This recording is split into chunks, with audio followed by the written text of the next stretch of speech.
Have you ever wondered how far a person would go when they have absolute power? How many lines they'd cross? How many lives they'd destroy? Picture this. You're living in the most powerful civilization the world has ever known. Rome, the eternal city. You've got everything figured out. Laws, order, justice. Then, in a single night, everything you believed in crumbles. Not because of war, not because of invasion, but because one man discovered that the real power isn't controlling armies. It's controlling desires. Right now, as you're watching this, think about the leaders in your own life. Your boss, your politicians, people with authority over you. Now ask yourself, what would they do if there were absolutely no consequences? If they could act on every dark impulse without anyone stopping them? That's the painful truth we're about to uncover. Because in 39 AD, Rome learned the hard way that civilization is just a thin mask. And when that mask falls off, what's underneath can be absolutely terrifying. You see, we all carry this fear deep inside. The fear of being controlled, of being powerless, of watching everything we value get twisted and corrupted by someone else's sick desires. That fear, it's not irrational. History proves it's real. But here's what makes this story different. Here's why you need to hear what happened in those palace chambers. Because understanding how Caligula transformed Rome through secret rituals and psychological manipulation isn't just ancient history, it's a blueprint, a warning, a way to recognize the patterns before they consume everything around you. In the next hour, you're going to discover exactly how one man turned the greatest empire on earth into his personal playground of degradation. How he broke the minds of the most powerful people alive. How senators, generals, and even his own family became willing participants in their own destruction. And most importantly, you'll learn the signs, the red flags, the early warnings that could have stopped him before it was too late. Because if Rome, with all its power and glory, could fall to one man's twisted desires, what's stopping it from happening again? Let me show you how it all began. Rome, 39 A.D. In the shadows of the imperial palace, a secret hides. A secret so dark that the very walls seem to whisper it with fear. The empire is being governed not just by swords and laws, but by forbidden desires. By rituals that happen when the sun sets and doors close. By a man who discovered that true power isn't about conquering territories, but about dominating souls. His name? Gaius Julius Caesar Augustus Germanicus. But history knows him simply as Caligula. Right now, while Rome celebrates its greatness in torchlit streets, something sinister is brewing in the corridors of power. The young emperor, just 27 years old, isn't content with being just Caesar. He wants more. Much more. His eyes observe every senator, every patrician, every member of Rome's elite with a disturbing intensity. It's not admiration. It's not respect. It's something primal, visceral. It's the gaze of someone who sees bodies where he should see citizens, of someone who sees instruments of pleasure where he should see political allies. The Praetorian guards whisper in dark corners. The servants avoid crossing his path after nightfall. And the senators? They pretend not to notice what's happening, because acknowledging the truth would mean admitting that Rome, the eternal, the invincible, is in the hands of a man whose appetites know no limits. But this isn't just the story of a tyrant. It's the story of how uncontrolled desire can corrupt an entire empire, of how secret rituals can replace reason, of how one man can transform absolute power into something far more dangerous. Absolute pleasure. In 39 AD, the Roman Empire is about to be transformed by a madness that mixes carnal desire, power, and an insatiable thirst for total control. And it all begins with a secret that Caligula guards as his most precious treasure. What is he hiding? What really happens when the palace doors close? The answer will shake the foundations of Rome. Attention! If you're enjoying this incredible story and want to know what happened to Drusilla, and how the empire reacted to Caligula's madness, hit that like button now. Subscribe to the channel and turn on notifications so you don't miss any detail of this saga. And tell me in the comments, what city are you watching from? Did you already know this disturbing story? Share with your friends who love real history and help the channel grow. Let's continue this story right now. 3 years earlier, everything seemed different. March 37th. AD marks the moment when Rome receives its new emperor with street festivities, flowers being thrown from windows, and celebration shouts echoing through the forums. Caligula had just inherited the throne from Tiberius, his great-uncle, who died after years of dark government and paranoia. The 24-year-old came to power as a promise of renewal. Son of the beloved general Germanicus and the noble Agrippina, he carried in his veins the blood of Rome's greatest heroes. In the first months, the new emperor keeps his promises. He reduces taxes. He organizes magnificent games at the Colosseum. He frees political prisoners unjustly condemned by Tiberius. Rome breathes relieved, believing the dark days are behind them. The Senate applauds him. The legions acclaim him. The Roman people see in him the prodigal son who will bring renewed glory to the empire. His charisma is undeniable. When he speaks, crowds gather to listen. His words are captivating, full of promises of freedom and prosperity. But something happens in October of that same year. A mysterious illness strikes him down. For weeks, Caligula lies prostrate, between life and death. All of Rome prays to the gods, asking for his recovery. Some senators even promise their own lives in exchange for the emperor's health. When he finally awakens, something has changed. His eyes don't shine the same way. His smile carries a different nuance, almost predatory. The doctors say he survived a brain fever. But those who know him intimately notice that the man who returned isn't exactly the same one who fell ill. The changes are subtle at first. He begins making strange demands on palace servants. His parties become longer, more intimate, more secretive. The guests leave these celebrations with disturbed expressions, but no one dares speak openly about what happens inside. The emperor also starts calling private meetings with members of Rome's elite. These aren't ordinary political meetings. They're audiences where he tests loyalties in unconventional ways, where he observes, evaluates, catalogs reactions, where he begins building his true empire, an empire of submissive bodies and controlled souls. He maintains his impeccable public facade. At official ceremonies, he's still the charismatic Caesar that Rome learned to love. But behind the scenes in the palace's private chambers, a sinister transformation is underway. Caligula discovered something during his illness, something that changed his perspective on power. He realized that controlling territories isn't enough, that commanding legions is just the beginning. True dominion lies in possessing another's will, in making powerful people bow not from fear of death but from something much deeper and more disturbing. And so begins his true rise, not to Rome's throne, which he already occupies, but to something much greater, to the throne of humanity's darkest desires. The year 38 AD marks the first major visible change in Caligula's behavior. The emperor begins making demands that leave even his closest advisors disconcerted. It all starts with an apparently simple order. He summons the main senators to a private banquet at the palace. There's nothing unusual about that. Emperors always organize dinners with Rome's elite. But this banquet is different.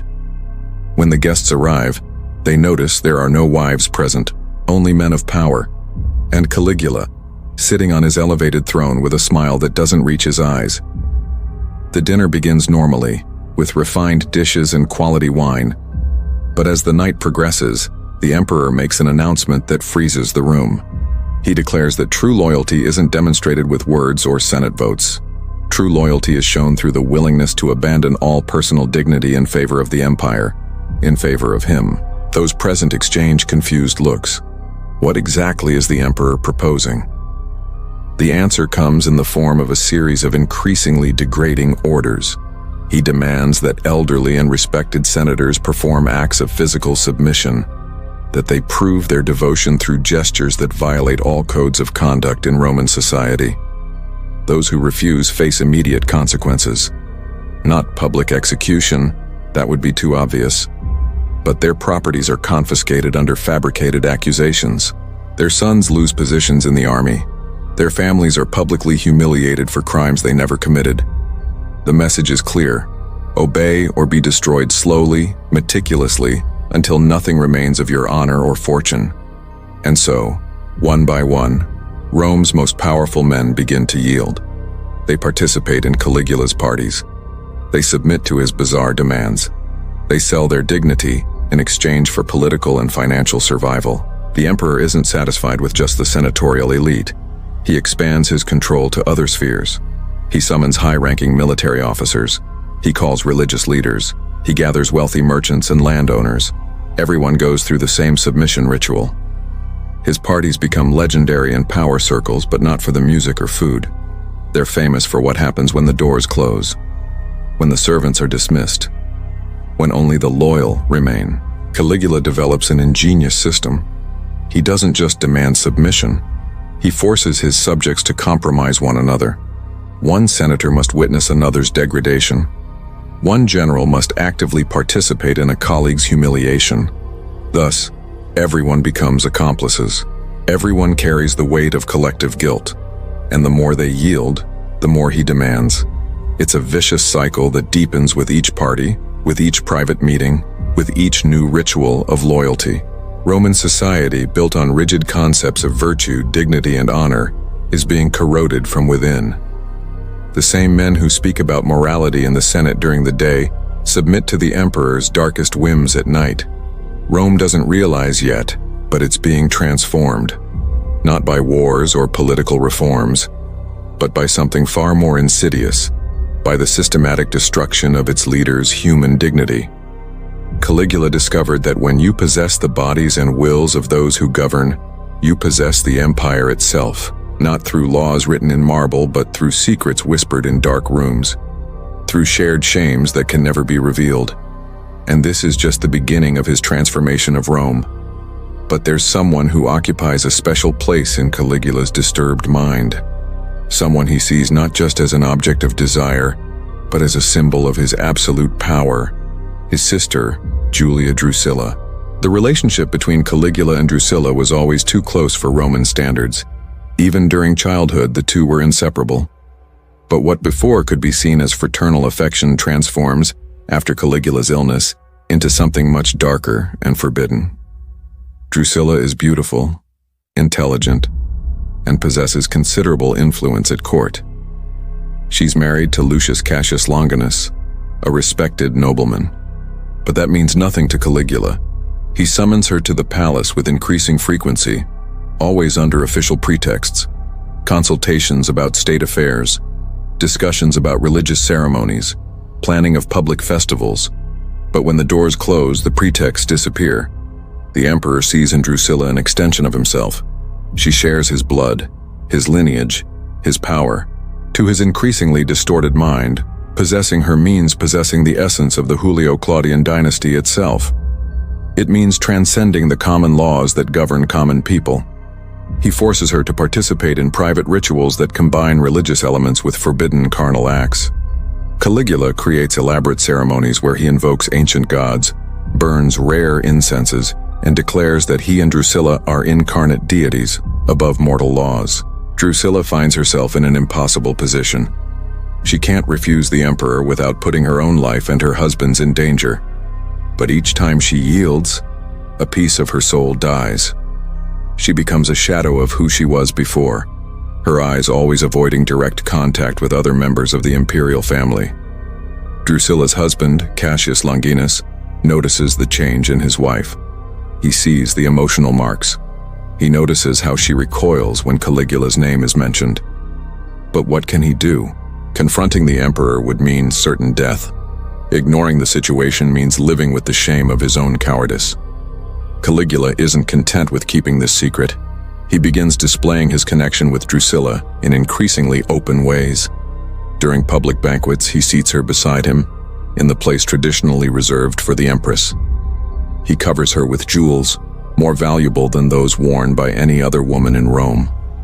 He speaks of her in terms that make those present squirm uncomfortably in their seats. There are rumors that he intends to divorce his official wife and marry Drusilla, defying all Roman tradition about relationships between siblings.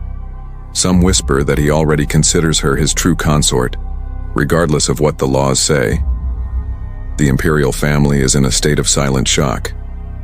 Caligula's other sisters, Agrippina and Livilla, watch horrified as Drusilla is slowly consumed by the emperor's obsession. They know that if they protest, they might be the next targets of his disturbing attention. Caligula's mother, Agrippina the Elder, had died years before. But those who knew her thanked the gods that she didn't live to see what her son has become. The glorious Germanicus, Caligula's father and hero of Rome, would certainly turn in his grave if he knew what his son is doing to his own sister. Drusilla tries to find solace in the temples, praying to the protective goddesses of Roman women, but even there, she finds no peace. Because Caligula has begun spreading a new doctrine. He claims that the gods themselves chose him to transcend human laws, that his connection with Drusilla is blessed by the deities. He even commissions statues where he and Drusilla are represented as Jupiter and Juno, king and queen of the gods. These statues are placed in temples, forcing Roman citizens to worship the image of a relationship that violates all their beliefs about morality and family order. The situation becomes so extreme that even Caligula's most fervent supporters begin questioning his sanity. But questioning it out loud? That's still too dangerous. Drusilla is trapped in a golden cage, where each day brings new humiliations, new rituals, new ways for her brother to demonstrate that he possesses her completely. She becomes the living symbol of Caligula's absolute power, proof that there are no limits, no boundaries, nothing he can't have or do. And Rome watches, horrified and powerless. While Caligula sinks deeper into his obsession, the Roman Senate watches with growing concern. Those who once celebrated his rise now gather in dark corners, whispering about Rome's future. Senator Marcus Lepidus is one of the first to verbalize what many think. During a closed session, with only the most trusted senators present, he asks the question everyone avoids. How long can Rome survive under the rule of a man clearly taken by madness? The evidence is undeniable. Caligula no longer governs following reason or his ministers' counsel. His decisions are erratic, based on momentary whims. He spends fortunes from the imperial treasury on private parties while essential public projects are abandoned. Worse still, he's begun making demands that defy all political logic. He insists that his favorite horse, Incitatus, be appointed consul. This isn't a joke or a metaphor. He really intends to give an animal one of the most important positions in Roman government. The Senate is paralyzed. Every senator knows something must be done, but who will be brave enough to take the first step? Who will risk their life and their families for confronting the emperor? Cassius Chaerea, a tribune of the Praetorian Guard, emerges as a central figure in the growing conspiracy. He's a man of principles, a soldier who served Rome faithfully for decades, and he's tired of serving a madman. Chaerea has personal motivations too. Caligula frequently ridicules him publicly, making jokes about his masculinity and forcing him to use degrading passwords when on guard duty. For a proud military officer, these humiliations are intolerable. He begins discreetly probing other members of the Praetorian Guard. He discovers he's not alone in his dissatisfaction. Many guards are fed up with the emperor's excesses. They joined the Guard to protect Rome, not to serve as spectators to a tyrant's perverse games.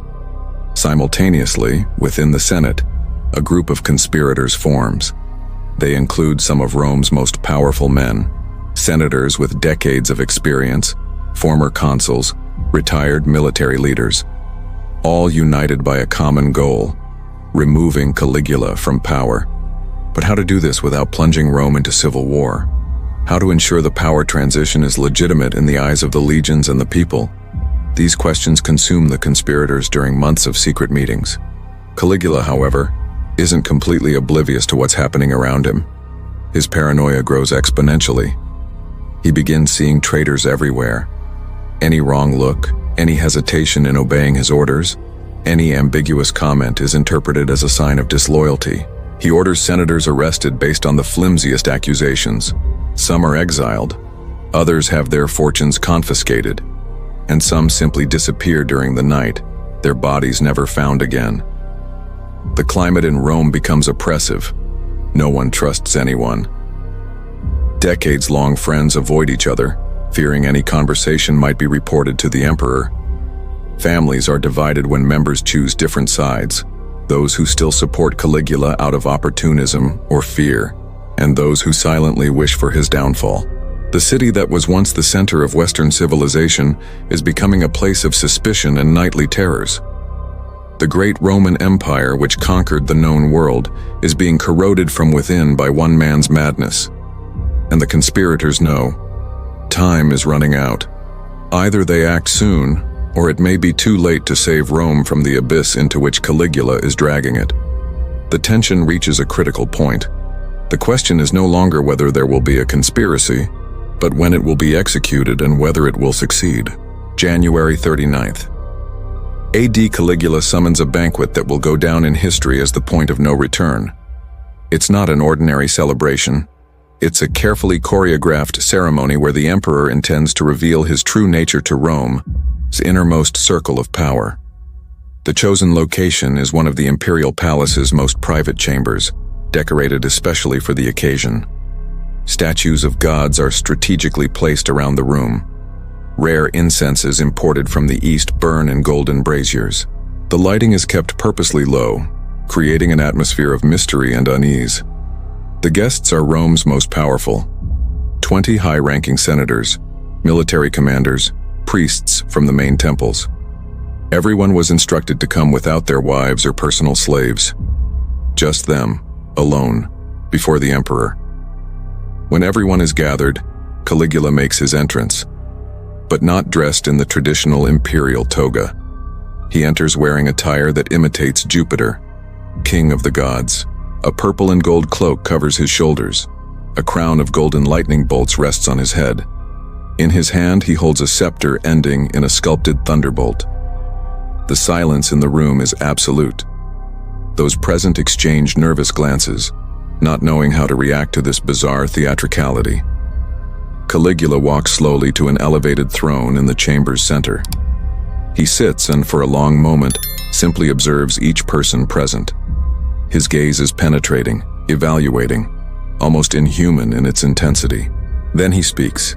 His voice echoes through the room with an authority that demands total attention. He declares that he's had a revelation.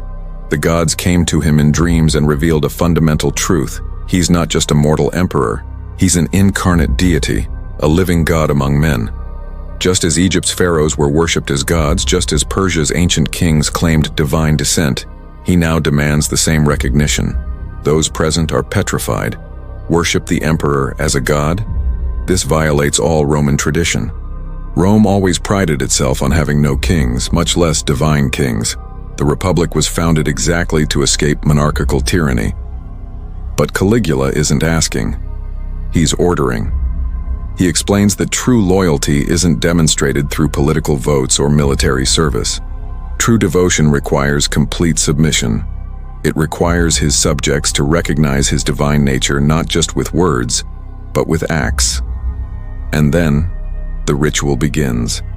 Caligula orders each person present to kneel before him and recite an oath of absolute devotion. Not a common political oath. A religious oath where they must renounce their own wills and acknowledge they exist only to serve the god emperor. One by one, men who commanded legions, who governed provinces, who administered Roman justice, kneel and recite the words Caligula dictates. Their voices tremble. Some have tears of humiliation streaming down their faces, but everyone obeys. But the emperor doesn't stop there. He introduces rituals that mix religious elements with acts of forbidden submission. He creates ceremonies where pleasure and pain, power and degradation, worship and humiliation intertwine in disturbing ways. Each participant is forced not just to witness, but to actively participate. Caligula orchestrates situations where each man present compromises his dignity in ways that can never be undone, where each carries guilt so deep they'll never dare speak about what happened that night. He explains his perverse logic. When everyone shares the same shame, when everyone carries the same dark secrets, no one can betray another without exposing themselves too. It's a control system brilliant in its cruelty.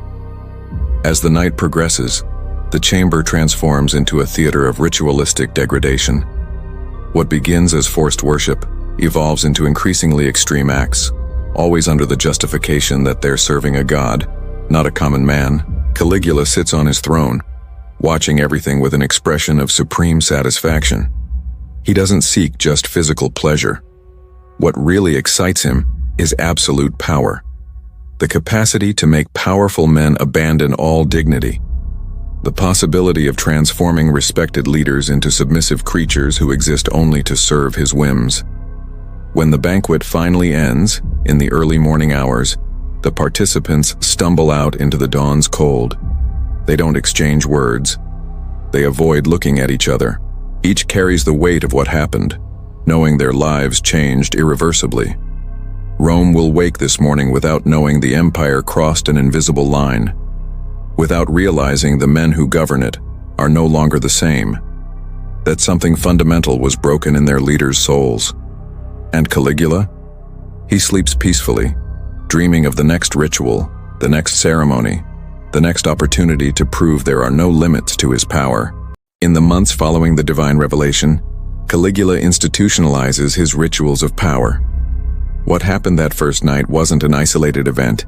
It was just the beginning of an elaborate system of control through ritualistic degradation. He transforms an entire wing of the imperial palace into a complex dedicated to his ceremonies. Chambers are decorated with murals depicting scenes of Greek and Roman gods in erotic situations.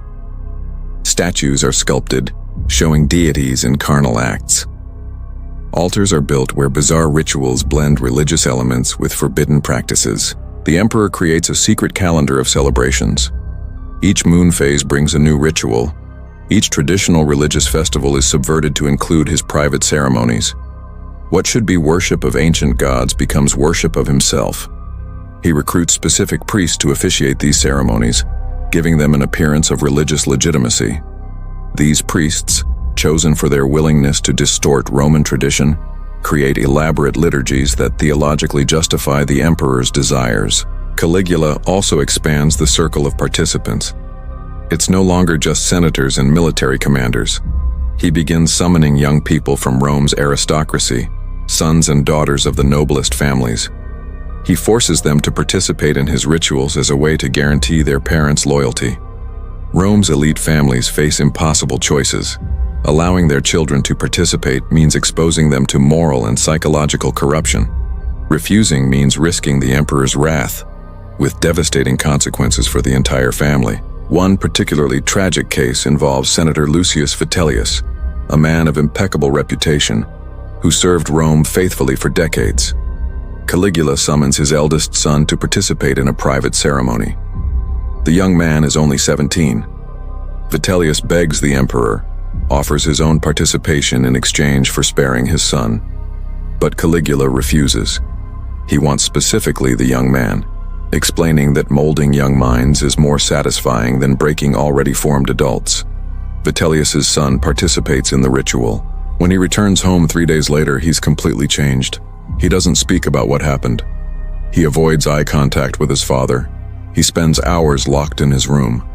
The light in his eyes has gone out. Vitellius, devastated, realizes he lost his son not to physical death but to something worse, to a spiritual death from which he'll never fully recover. And this is just one story among many. Rome is full of families silently destroyed by Caligula's rituals. Fathers who lost sons, husbands who lost wives, siblings separated by shared shames that can never be verbalized. The emperor also develops a system of perverse rewards. Those who participate most enthusiastically in his rituals receive elevated political positions, governorships of wealthy provinces, prestigious military commands, lucrative commercial contracts. Thus, he creates a class of collaborators who not only tolerate his excesses, but actively promote them. These men become his evangelists, spreading the doctrine that Caligula is truly divine, that his rituals are sacred, that questioning his authority is blasphemy against the gods. Rome divides into 3 distinct groups. First, active participants, those who completely embrace the new order and benefit from it. Second, the terrified silent, who participate under coercion but maintain some remnant of moral conscience. Third, the secret resistors, who begin planning how to end this madness. The most elaborate of Caligula's rituals happens during the summer solstice of 39 AD. He summons more than 50 people to the palace for what he calls the ceremony of divine unification. The idea is that everyone present becomes a single body under his divine will. The ceremony lasts 3 days and 3 nights. No one can leave. Everyone must remain inside the ceremonial complex, participating in continuous rituals that deprive them of sleep, of privacy, of any sense of individuality. Caligula orchestrates every moment with calculated precision. He alternates moments of intense pleasure with episodes of profound humiliation. He offers rare wines and exotic foods, then forces participants to perform degrading acts to obtain more. It's psychology applied in a cruel and efficient way. He's conditioning Rome's brightest minds, transforming them into extensions of his own disturbed will. When the ceremony finally ends, the participants are released. They return to their homes like zombies, empty eyes, mechanical movements. Their families barely recognize them. Something fundamental was extracted from them during those 3 days. And Caligula? He observes his creation with supreme pride. Rome is no longer governed by laws or by the Senate. It's governed by secret rituals and by the absolute power of a man who considers himself a god. The empire, once a symbol of order and civilization, is transforming into something unrecognizable. A place where power doesn't come from competence or wisdom, but from the willingness to abandon all humanity in favor of serving a divine tyrant's whims. But every empire built on rotten foundations eventually crumbles, and Caligula's empire of degradation is about to face its collapse. June 39th, AD brings an event that will change everything. Drusilla, Caligula's sister-lover, dies suddenly. The circumstances are mysterious. Some say it was a fever. Others whisper about possible poisoning. There are even those who speculate she took her own life, unable to endure more humiliations. Drusilla's death destroys something in Caligula. She was his emotional anchor, however sick that connection was. Without her, he completely loses contact with any remnant of sanity he still possessed. He orders Drusilla to be deified. Temples are built in her honor. He declares mandatory mourning throughout the empire. Anyone seen smiling or celebrating during the mourning period is severely punished. But beyond public mourning, Caligula becomes even more erratic and dangerous. His rituals intensify in frequency and extremism. He begins seeing conspiracies everywhere, accusing even his most faithful allies of treason. Cassius Chaerea and the other conspirators realize the time to act has arrived. Caligula is so unstable he can no longer maintain effective control over his own guards. The Praetorian Guard, which should protect him, is filled with men who despise him. The plan is elaborated with meticulous care. It will be during the Palatine Games, a festival Caligula is organizing in January 41 AD. There will be crowds, confusion, perfect opportunities to act without being immediately captured. The conspirators include not only guard members but also senators who finally found courage to act. They know they might die trying, but they've decided that dying in an attempt to free Rome is better than living as slaves to a madman. Caligula, despite his growing paranoia, can't imagine his own personal guard will betray him. He trusts that the fear he inspired will be enough to keep them loyal. He's wrong. On January 24, 41 AD, everything happens quickly. Caligula is leaving the theater after watching a performance. He passes through a narrow palace corridor. It's the moment chosen by the conspirators. Cassius Chaerea approaches him from behind. Other guards block the exits. There's no escape. For the first time in years, Caligula faces a situation he can't control through intimidation or manipulation. He tries to negotiate, he offers riches, he promises forgiveness. He even tries using his psychological manipulation techniques, speaking about loyalty and future rewards. But the words fall on deaf ears. The men around him have already made their decision. The emperor, who considered himself a god, discovers, in his final moments, that he's as mortal as any other man. That all the power he accumulated, all the rituals he conducted, All the degradation he imposed on others can't save him now. Caligula dies not in a glorious battle or heroic act. He dies in a dark palace corridor at the hands of those who should have protected him. His final expression isn't of divine defiance, but of pure human terror. News of his death spreads quickly through Rome. The reaction is complex. There's relief, certainly, but there's also fear of what will come next. Confusion about who will assume power. Concern about possible civil war. The conspirators act quickly to consolidate the power transition. They proclaim Claudius, Caligula's uncle, as the new emperor. It's a strategic choice. Claudius is seen as harmless, easily controllable, the complete opposite of his nephew. Rome breathes, but it's the trembling breath of someone who survived a nightmare but still isn't sure they've really woken up. With Caligula dead, Rome desperately tries to return to normalcy. But what is normalcy after 4 years of tyranny that corrupted the empire's moral foundations? The new emperor, Claudius, faces a monumental challenge. He needs to restore the Senate's dignity. He needs to rebuild trust among the governing classes. He needs to make Rome forget recent horrors. But how do you make people forget experiences that fundamentally changed them? Claudius orders the destruction of many of Caligula's statues. He revokes the most absurd laws. He restores properties unjustly confiscated. But there are things that can't be undone so easily. The men and women who participated in Caligula's rituals carry these experiences like invisible wounds. They can't speak openly about what happened. The shame is too great. But they also can't simply forget and move forward. Families remain shattered. Children who were corrupted by the rituals grow up becoming troubled adults. Marriages that survived Caligula's years never recover the intimacy they had before. Trust, once so completely broken, is rarely restored. The Roman Senate is also permanently changed. The institution that for centuries was the Republic's heart lost something essential. The senators learned that their positions, their dignity, their very lives can be destroyed by one powerful man's whims. This lesson creates a culture of self-censorship and subservience that will persist for generations. Future emperors will benefit from the precedent established by Caligula, that the emperor is above all laws, that his will is absolute, that questioning his authority is political or literal suicide. In a very real sense, Caligula won even after his death. He demonstrated that the Roman Republican system was dead, that the empire was, in fact, an absolute monarchy disguised as a republic, and that future emperors could do virtually anything without facing real consequences. Historians of following centuries will try to understand Caligula. Some will paint him as simply mad, victim of a mental illness that transformed him into a monster. Others will see in him a product of a corrupt system that gave absolute power to individuals without adequate control mechanisms.